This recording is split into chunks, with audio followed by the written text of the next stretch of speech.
진실의 길로 인도하시는 목사님께 영육간 하나님의 은총과 사랑이 넘치게 하시며 또한 건강도 지켜주시옵소서. 우리가 올해 우리 목표 할 일들을 계획하고 나아갑니다. 하나님 그 뜻 가운데 이루어가는 복을 누리게 하십시오. 서여 주시옵소서. 무사히 뜻하지 않은 사건 사고도 많고 세상에 어려운 일들이 많습니다. 아픔을 당한 자에게 치유를 할 수 있는 지혜와 용기와 은총을 내려주시옵고 어렵게 살아가는 그들을 위해서 하나님께서 이끌어주시기 비싸옵나이다. 이 모든 기도 예수님의 이름으로 기도드립니다. 감사합니다.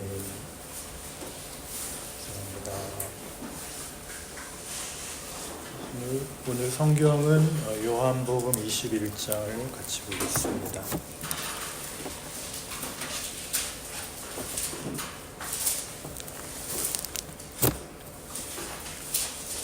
요한복음 21장입니다.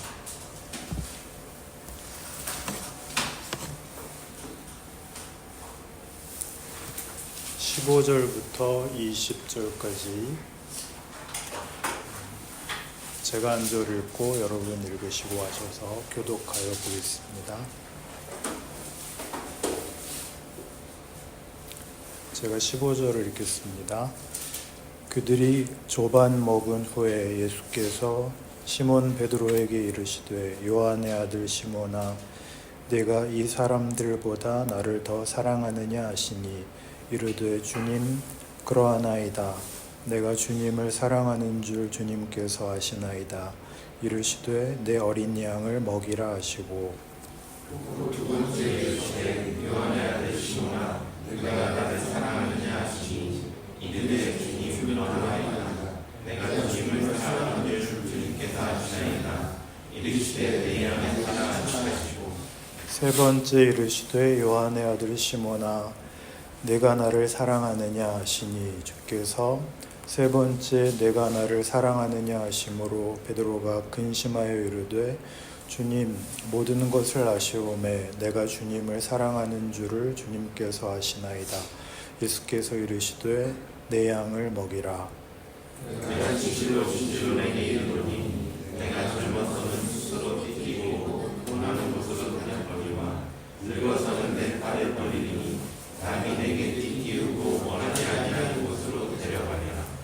이 말씀을 하심은 베드로가 어떠한 죽음으로 하나님께 영광을 돌릴 것을 가리키심이로라.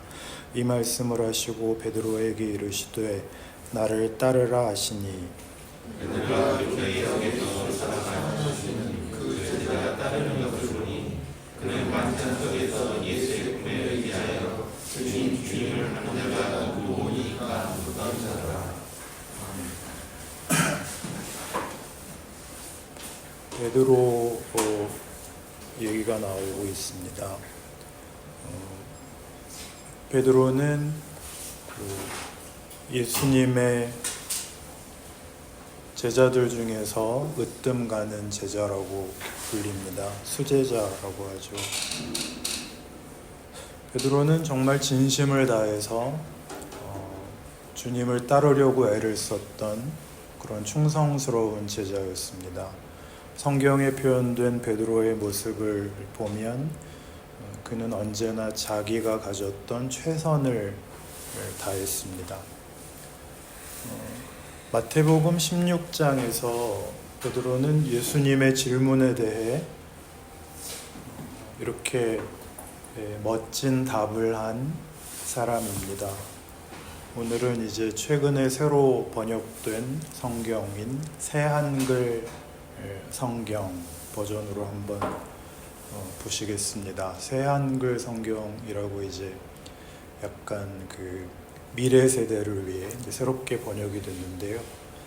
원어의 의미에 조금 더 가깝게 번역한 책이고 특히 이제 아름다운 우리말을 더 많이 사용했는데 그 중에 특징이 예수님께서 제자들에게 존댓말을 사용하시는 점이 매우 독특한 그런 성경입니다. 예수님이시라면 그 성경 원어에는 존댓말, 반말이 따로 없습니다만 예수님이시라면 제자들에게 그렇게 하셨을 것이다 라고 생각을 하는 것이죠. 어느 날 예수님께서 제자들에게 물으십니다. 그대들은 나를 누구라고 하나요? 그러자 베드로가 대답합니다. 선생님이야말로 그리스도이십니다. 살아계신 하나님의 아드님이십니다. 그러자 예수님께서 베드로를 칭찬하십니다. 그대는 복이 있습니다. 시몬 바르요나. 그대에게 이것을 드러내신 분은 사람이 아니라 내 아버지 곧 하늘에 계신 분이십니다. 나도 그대에게 말합니다. 그대야말로 베드로, 바위라는 뜻이죠. 베드로입니다. 이 바위 위에 교회를 세울 것입니다. 지옥의 문들이 교회를 힘으로 누르지 못할 겁니다.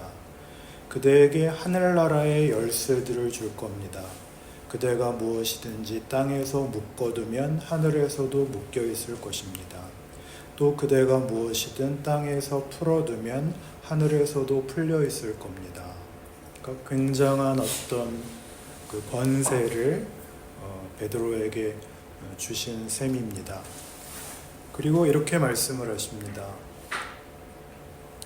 내가 반드시 예루살렘으로 가야 합니다. 원로들과 대제사장들과 율법학자들에게 고난을 많이 겪어야 합니다. 그러니까 십자가의 고난과 죽으실 것을 예고하시는 것이죠. 그 엄청난 그 권세를 부여하신 분이 자기에게 권세를 줘놓고 본인은 이제 죽으러 가야 된다 하시니까 베드로가 놀라서 그럴 수 없습니다. 제가 끝까지 주님을 지키겠습니다. 그러자 예수님께서 베드로를 바보를 만드십니다. 완전히 사타나 이렇게 되죠. 베드로는 왜 사타나가 됐을까요? 같은 사건을 다루는 마가복음서에서는 베드로가 제가 선생님과 함께 죽어야 한다면 선생님을 그래도 저버리는 일은 절대로 없을 겁니다. 이렇게까지 죽음으로 제가 주님을 지키고 끝까지 따르겠습니다. 그렇게까지 했거든요. 근데 왜 그게 사탄일까요? 지옥의 문들이 힘으로 누르지 못하는 그가 땅에서 묶어두면 하늘에서도 묶이고 땅에서 풀면 하늘에서도 풀리는 그런 일이 맡겨지는 위대한 자가 사탄이었대요. 무슨 소리일까요? 베드로가 할 수 있었던 그 최선의 진심, 그의 최선이 도움이 되고 그것으로 자기의 책임이 완성되는 세계, 그런 질서, 그런 가치를 예수님이 사탄이라고 부르셨습니다. 말하자면 우리의 기대, 인간들이 가지는 신에 대한 기대와 신께서 하시고자 하는 일의 그 형편이나 모습이나 방법이나 자격이나 이런 것들이 우리의 생각과 얼마나 다른가를 보이시고 있습니다. 그러면 우리 신자들은 매우 혼란스럽습니다. 그럼 우리가 신앙생활에 열심을 가지고 예수님께 충성을 다하고 헌신을 덕목으로 삼고 그런 우리가 알고 있던 기독교가 틀렸단 말인가? 도대체 뭐가 다르단 말인가? 라고 한번 생각을 해보라고 하는 대목입니다. 중요한 것은 베드로가 가졌던 충성과 그의 헌신과 열심, 이것이 하나님이 하시고 싶었던 것과 전혀 다르더라, 충돌하더라 하는 사실입니다.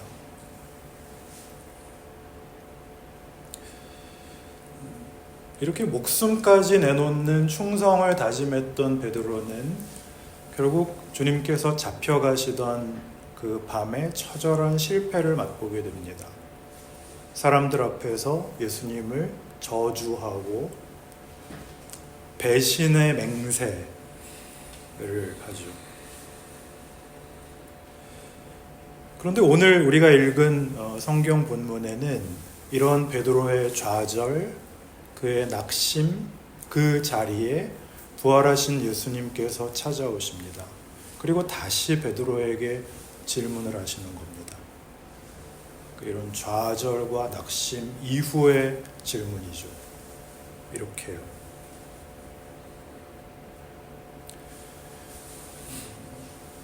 베드로는 이제 예수님의 질문에 대해 그대들은 나를 누구라고 하나요?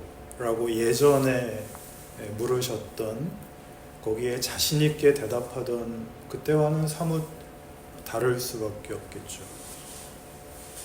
우리식으로 하면은 당신은 예수를 믿습니까? 라고 하면 당연히 자신 있게 아멘 하던 것과 다르게 베드로는 이제 자기의 그 자신이 넘치는 진심이 아니라 자기의 어떤 존재론적 한계를 민망한 마음으로 고백합니다. 오늘 성경에서 우리가 읽은 부활하신 예수님이 베드로에게 3번의 질문을 하시고 베드로가 3번의 답변을 하는 이 장면은 우리 기독교인들에게는 매우 유명한 구절입니다. 우리 성경에는 네가 나를 사랑하느냐가 3번이 반복되어 있는데 이 대화의 핵심은 사랑이라는 단어보다 진심이라는 단어를 쓰면 더 뜻이 분명해집니다. 그래서 이렇게 대화를 한번 바꿔보죠. 예수님께서 베드로에게 물으십니다. 시몬아, 너 그때 진심이었느냐? 나를 향해 신앙의 고백을 하지 않았느냐? 다른 사람들이 다 주를 버릴지라도 나는 주를 지키겠습니다. 그러지 않았느냐? 그거 진심이었느냐? 그렇습니다. 그럼 지금은 그 진심이 남아있느냐? 그렇습니다. 네 진심이 끝까지 지켜질 것이라고 생각하느냐? 그렇습니다. 그리고 이 모든 질문과 답변 후에 18절 이하의 예수님께서는 베드로에게 큰 사명을 주십니다. 내가 젊었을 때는 네 마음대로 살았지만 이후에는 다른 사람들에 의해서 그리고 하나님의 뜻에 의해서 붙잡혀가는, 그리고 십자가에 죽는 그런 인생을 베드로 너는 살게 될 것이다. 무슨 뜻일까요? 우리가 쉽게 생각하듯이 베드로는 실패했지만 부활하신 예수님이 나타나셔서 새로운 기회를 주시고 새로운 능력을 주사 위대한 사도로 삼으셨다. 이렇게만 이해하기에는 이 말씀은 좀 부족합니다.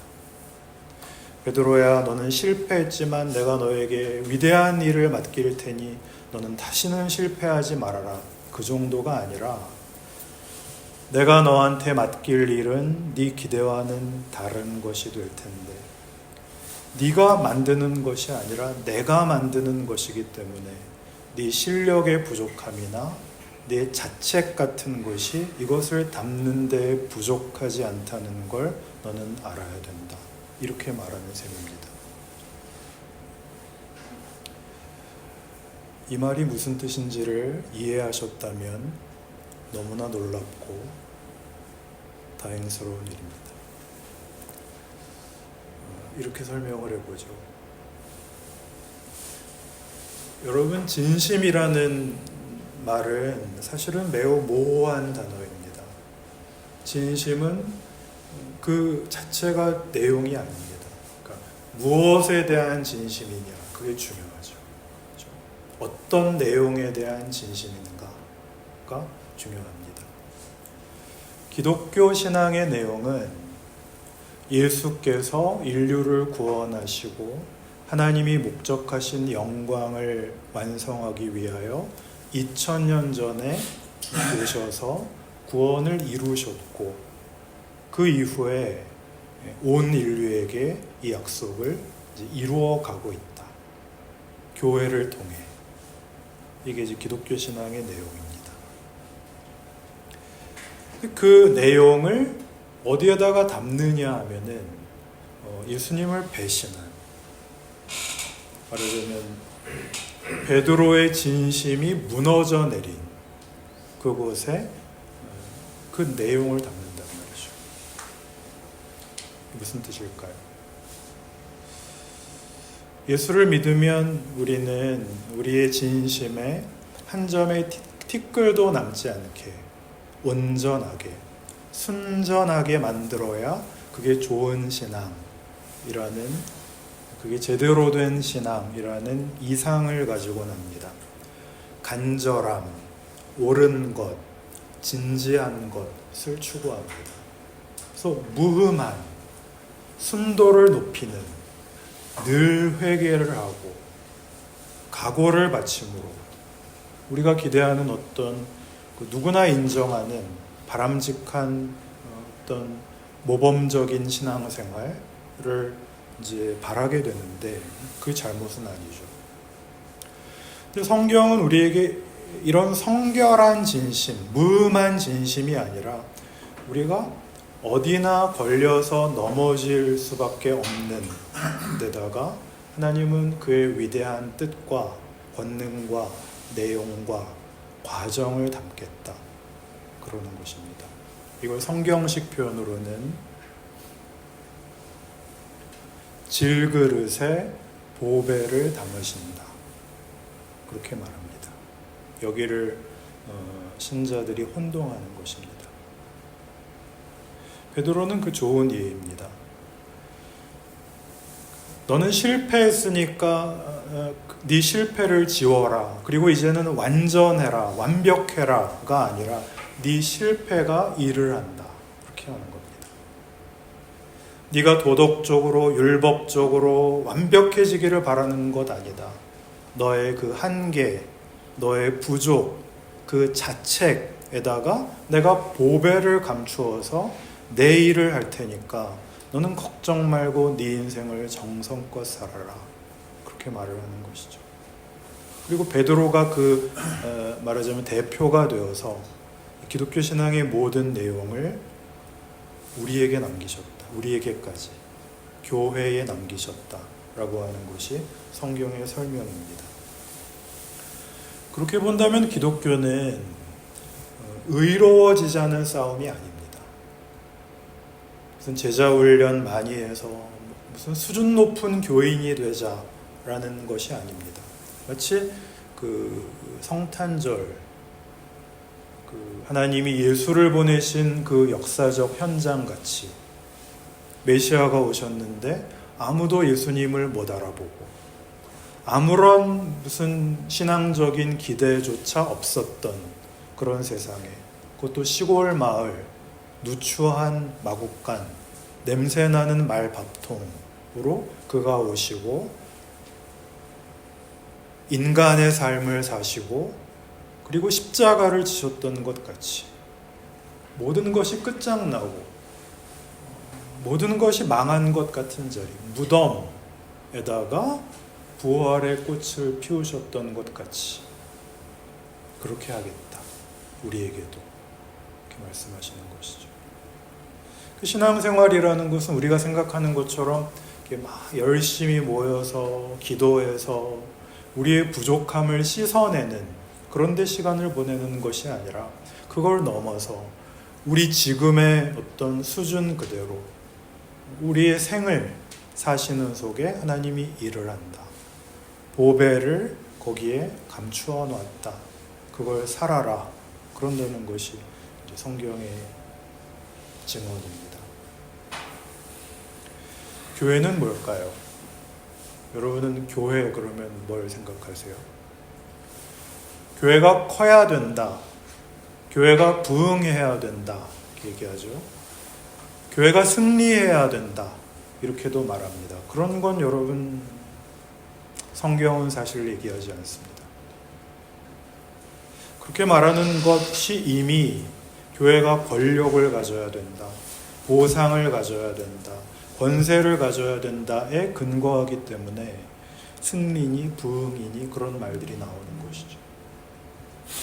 교회는 예수님께서 이 땅에서 이미 이루셨고 또 승천하시며 앞으로 이루실 일, 모든 인류를 구원하시는 그 역사의 완성을 교회에 맡기신 굉장한 기관입니다. 그런데 교회 역사를 보면 약 2000년간의 이제 교회의 그 역사가 있잖아요. 교회사라고 하는데 교회는 괜찮았던 때가 거의 없습니다. 지금 우리가 교회를 욕하지만 2000년에 이르는 그 교회의 역사에서 교회는 늘 엉뚱한 길을 가곤 했습니다. 그래서 괜찮다, 잘했다는 게 아닙니다. 물론 잘못 가는 건 고쳐야죠. 그러나 고치려고 하면은 또 그 고치는 과정에서 또 교회에는 문제가 생깁니다. 이걸 가지고 이 너덜너덜한 교회를 가지고 하나님이 일하신다 라는 것이 2000년 교회의 역사입니다. 교회는 교회의 상징을 십자가로 대표해서 어느 교회나 십자가를 내다 걸죠. 십자가는 그 고대 세계 로마의 정치범, 내란범, 제일 흉악한 흉악범을 매달아 죽이는 가장 잔인한 사형 도구였습니다. 십자가는 수치이고 치욕이고 배반이었습니다. 기대를 배반하는 것이 그게 십자가입니다. 오늘 우리가 읽은 성경 본문에서 예수님은 베드로에게 십자가의 죽음을 살라라는 겁니다. 그리고 베드로는 실제로 그렇게 살다가 죽었습니다. 그가 순교할 때에는 나는 감히 내 스승 예수님처럼 십자가에 똑바로 매달려서 죽을 수는 없습니다.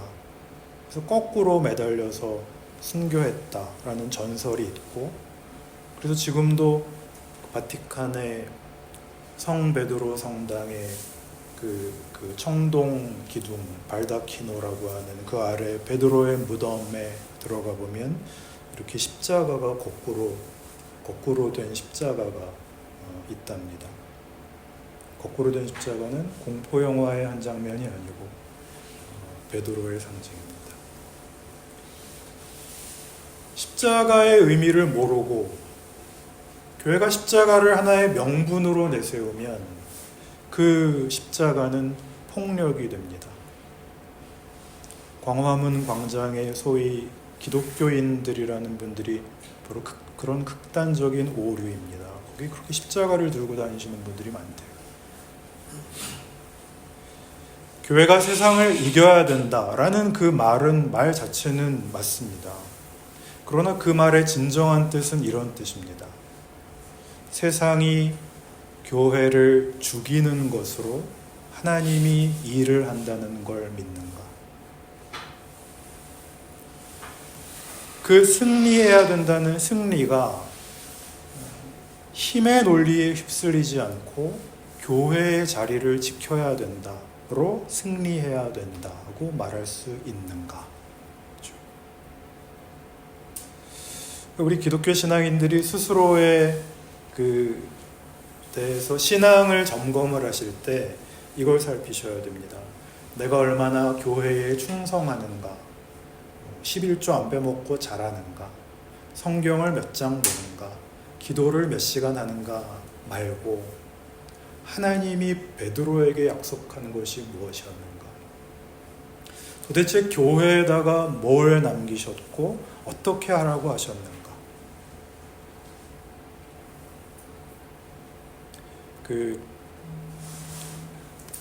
광화문 태극기 집회에 가면 시작하기 전에 사도신경을 암송하고 시작하신다는 그런 기사를 봤습니다. 우리 기독교인들이 신앙으로 고백하는 이 사도신경 말입니다. 나는 전능하신 아버지 하나님, 천지의 창조주를 믿습니다. 나는 그의 유일하신 아들, 우리 주 예수 그리스도를 믿습니다. 그는 본디오 빌라도에게 고난을 받아 십자가에 못 박혀 세상을 위해 자기가 죽으신 분이십니다. 그거를 고백을 해놓고는 빨갱이는 다 죽여야 돼, 이렇게 얘기를 합니다. 기독교 아닙니다. 기독교인들에게 허락되지 않은 말들입니다. 처단해야 돼, 아무개는 다 죽여야 돼, 멸절해야 돼 라는 데 대하여 거긴 기독교가 아니다 라고 예수님이 말씀하시는 것이 베드로입니다. 왜요? 예수께서 오셨는데 예수님은 빌라도를 처단하지 않고 헤롯을 멸절하지 않고 베드로가 했던 기대와 다르게 예수께서 죽으시거든요. 하나님이 오셔서 하늘의 군대를 동원하여 안 믿는 자들을 반천국 세력으로 몰아 다 척결해버리지 않고 그들을 위해 하나님이 죽어버리신다고요. 그리고 말씀하십니다. 보이는 세상이 다가 아니다. 더 있다. 세상은 하나님이 통치하시는 우주의 한 부분일 뿐이다. 그 안에서 네가 상대하는 그 상대방은 네가 죽이고 멸절해야 될 대상이 아니다. 그로 인하여 너희가 큰다. 그로 인하여 너희가 만들어진다. 복되게 한다. 그것은 내 뜻이며 하나님의 하나님 되심이 요구하는 것들이다. 그러니 너희는 세상에 지지 마라. 나는 너희를 다만 세상의 한 물질로서 만들지 않았다. 내 아들도 너희와 같은 인생을 살게 할 만큼 너희의 인생은 소중한 것이다. 너희는 내가 사랑하는 대상이다. 그것이 우리 주 예수 그리스도의 오심입니다. 기독교 신앙인들이 늘 고백하는 사도신경의 가장 핵심되는 선언이고 예수를 믿습니다가 가지는 큰 의미입니다. 무슨 특별한 일을 해서 신자의 존재를 이렇게 확인할 것을 성경은 요구하지 않습니다. 여러분 각자에게 맡겨진 그 삶의 현실적 조건들이 있죠. 어느 집안의 가족이시고 이 시대를 살고 이 사회의 시민이고 매일 출근해서 이곳에서 일하시는, 하필 예수 믿는 회사 다니시는 바람에 기도하는 노동자라는 이 조건 속에서 하나님이 세상을 위해, 우리를 위해 어떻게 일을 하시는가를 생각하신다면 마치 예수님이 오셨을 때 아무도 못 알아본 것처럼, 몰라본 정도가 아니라 우리는 그를 십자가에 못 박았는데 그는 우리를 구원하신 것처럼 우리의 삶에도 그런 방식으로 하나님은 온 인류를 구원하실 거다라고 믿는 것입니다. 믿는 사람이 훌륭한 사람이 돼야 하나님이 영광을 받는다. 그런 요구 안 합니다. 오늘 2025년 올해의 첫 하영 예배인데요. 이 안에도 복 많이 받으시고 여러분 개인의 인생을 정말 존귀히 여기시며 정성껏 이 기적을 살아내시는 그런 인생이 되기를 바랍니다. 기도합시다.